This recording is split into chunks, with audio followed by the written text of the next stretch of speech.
Praise the Lord. Odofo onyankopon shira bebre. Megidi sa wo ye werade mo ye da na ase bebre e wo bosome foforo a ode yen ahya ase nso ho. Ye mpai bo nyina ne sa nyame nkronkron beka ye ho na erade wosiesie ya ma wo ho. Na mo asam so na kasa kire yen na yente wase. With Jesus Christ dim ni abompai. Amen.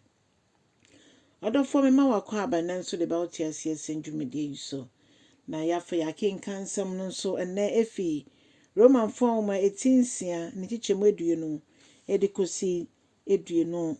miensa. Romanfoɔ ma ti ensia chichemu aduonu kosi aduonu miensa. Adofo ma yenti Awurade asem. Na ose ebra ne ye nkoa ma bɔne no na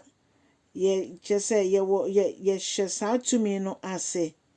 Inti emfa ye ho se ye be hwe se ne ye no eye anase nye. Na that time no sefo no ena na ono no ye okita ya brabo a o chinchim o de ye de ono ope. Na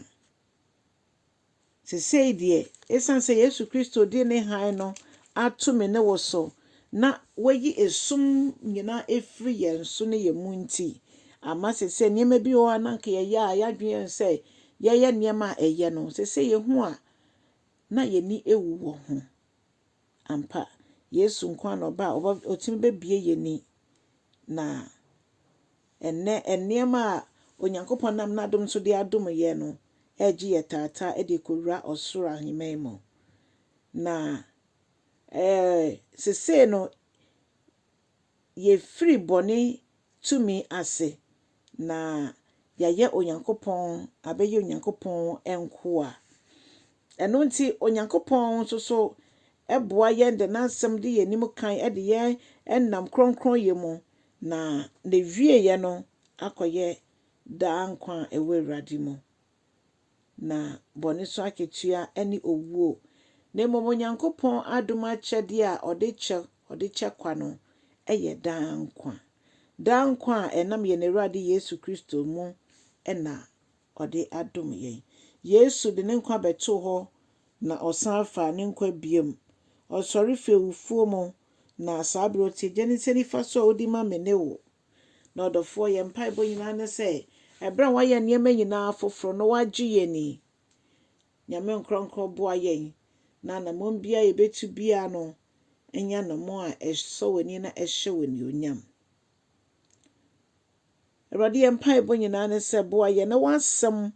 a ye te ne da nyina no asam no ye ho nsɛnkyerɛne emfa nhye Yesu Kristo udin ne onyam. Se ye nyanko amabɔne biem ye nkoa amatiasefo nyankopɔn na Yesu Kristo nam ni woni ne wusore nso ebubu bɔne tumi nyina na okache yen say esan se bɔne so aketua ni owuo na nyankopɔn ma ye akyɛde a eye kwa yemfa sika nto yemfa sika entua ɔde adom ye kwa na ɔnam Yesu Kristo so eye niam foforo ewo ya brabo mu ɔdɔfo esan se ye nyankopɔn ɔye kronkron nti opese ye nso ye kronkron ne pese ye bisa ye ho se woto wo nan ekonyame fie a na wobotaye ne sen so me ne wo yafa Yesu Kristo se Awurade ne yekraje nkwa na enum na ne de ye behu ne se esese ye so aba na mmom no obi ani ho a ne nnwuma bi etimi ama ne nkwagye da bi ebra ya beji Kristo de ye nya nkwagye no afei ni amapa nyame adua wo ye mu no na afei na ode ye mbeye ama na so aba ama ye ne afoforo nso ache eno nti ye nkoso mfa ye ho nto asafo Awurade so ama ebra ti sei efi John the Baptist Yohane suboni na bre so ton enna o chance so all ka dwensa kyerɛ ho asɛm Yesu Kristo nso ka dwensa kyerɛ ho asɛm kan sɛ ɔso ahennie no abɛn na yehwɛ saa bre besi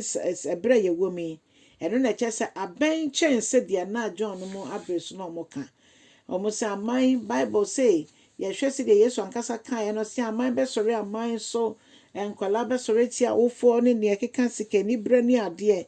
ne nyina ne gusu be minti yentimi nka se Semfiti asia no na ewieye ne maaye asa abre nso yenda so eni ewieye brim ewe ewieye brim mu na ebre wo mi aben chen sedia bra ye gidi ye no mpo nti etwa se ye hwe anamonto yie ifse Yesu Kristo betimi asane ebre bia ewo nani onyum any moment from now no Yesu obetimi asane adofo mama yemfa Kristo yemfa ye ho mbata no yenkwande nyina no ba ye mu biara anye oyeraba eno nti cha asɛm na ofoforo so nya ho mfaso sɛ wonya subscribe ya na waye ne saa nyame nhyɛ bebre wa subscribe dada nso a na woni ye wa hade nyina nyame nhyɛ na so aba ɛwɔ nenso Yesu Kristo din mu amen.